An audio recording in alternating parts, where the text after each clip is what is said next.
méga sensible d'un côté et en même temps super zen de l'autre. C'est-à-dire que cette capacité à percevoir le monde, il ne faut pas qu'elle déstabilise votre axe central. Votre dharma doit rester centré.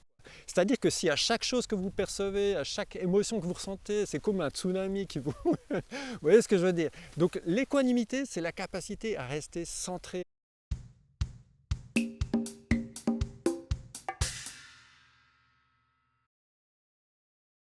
La réflexivité, c'est le fait de prendre conscience que tout ce que je projette dans le monde, à travers mes pensées, à travers mes paroles, à travers mes gestes, est le reflet du contenu de mon cœur. C'est-à-dire que si je projette dans le monde de la négativité, si je critique, si je suis dans la jalousie, si je suis dans la colère, si je suis dans la haine, si je suis dans le ressentiment, toutes ces émotions sont contenues dans mon cœur. C'est-à-dire que ce que j'envoie au monde, toute cette espèce de logorée d'esprits qui ne sont pas des esprits alliés pour le coup.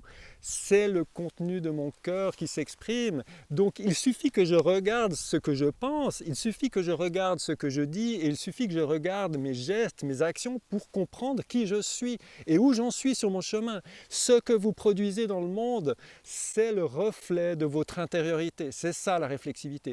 Ces choses que nous exprimons, qu'elles soient positives ou négatives, mes pensées, mes paroles et mes gestes, enchantent le monde, enmagifient, c'est le terme que j'adore, le néologisme de la forêt, ça, j'emmagifie le monde avec mes pensées, j'emmagifie le monde avec mes paroles, avec ce que j'écris, avec ce que je produis, j'emmagifie le monde avec mes projets, avec mon travail, etc., avec mon comportement envers les autres. Vous voyez, cette emmagification, quoi.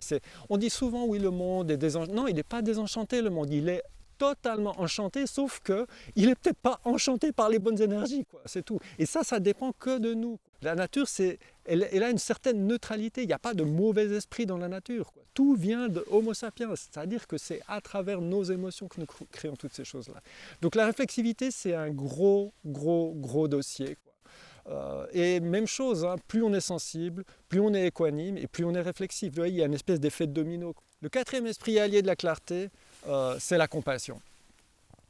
Alors la compassion, c'est l'aboutissement du processus, c'est aussi, je dirais, plus on est guéri, plus on est dans la compassion. Voilà, la compassion, c'est un peu le maître étalon de la spiritualité. Plus vous êtes une personne compassionnée ou compatissante, ça veut dire que vous avez bien travaillé sur vous. Selon la forêt, sa phrase, c'est la compassion, c'est la compréhension de la magie. C'est-à-dire que la compassion permet de comprendre la réflexivité, qui permet de comprendre l'équanimité, qui permet de comprendre la sensibilité. La compréhension de la magie, c'est comprendre que le monde est emmagifié et que les gens sont emmagifiés et que par exemple, si ton voisin t'enquiquine, il n'est pas coupable de t'enquiquiner, c'est qu'il est lui-même emmagifié par ses mémoires, par le contenu de son cœur et par tout ce qu'il a vécu dans son enfance, dans ses vies précédentes, etc. Tout ça forme une espèce de gros magma de magie qui fait qu'au moment où il y a l'interaction qui a lieu, l'interaction qui va peut-être te blesser, ou l'interaction qui va peut-être te faire du mal, ou l'interaction qui va te faire du bien, peu importe.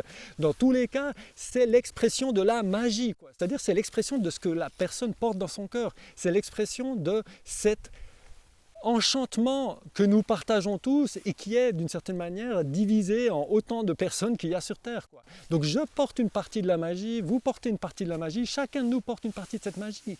Donc c'est une compréhension et en plus, et c'est là que ça devient carrément énorme, c'est l'acceptation. C'est-à-dire que la compassion, c'est l'acceptation de la différence. Les autres ont le droit d'être différents.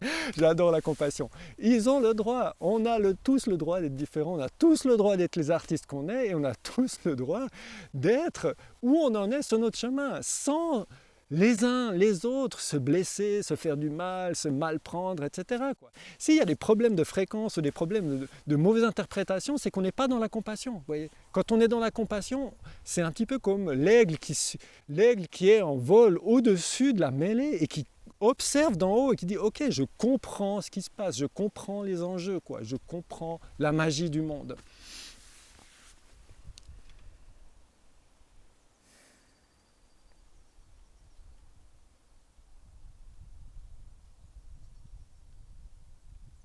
Ce sera tout pour aujourd'hui. Allez, je vous embrasse. Salut!